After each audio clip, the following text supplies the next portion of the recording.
Hello hi friends नमस्कार जय जगन्नाथ। एबे आपण मान सहित बहुत दिन पर मो वीडियो शेयर करिया जाउची किछिटा कारण सकाश मो वीडियो पोस्ट करनथली।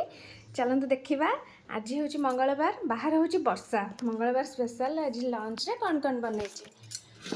आज के सब साधा ही बनबा जेहेतु मंगलवार देखि पारथिबे एठी बनैची उष्ण भात ता संग को सब प्रकार परिया पकै कि बनैची पानी संतुला।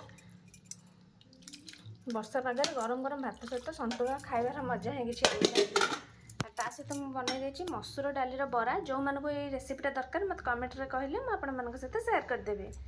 आशा सहित अच्छी आंब जेहेतु यहाँ आंबर सीजन सरी सरी जाऊँगी ता सहित अच्छी आंब आ सहित अच्छी काकुड़ी पियाज गाजर और टमाटर सालड। आपण मैंने आज मंगलवार स्पेशल लंच रे कौन बनई मत कमेंट करी कहिबे।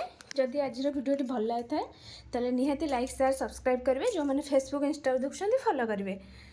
एबे सब टाइम 12:30 है 12:30 भितर मोर लंच सरी मोर किचन क्लीन सब सरीगला। चलते वीडियो भल लगी निहाती लाइक करेंगे। रोची बाय बाय जय जगन्नाथ।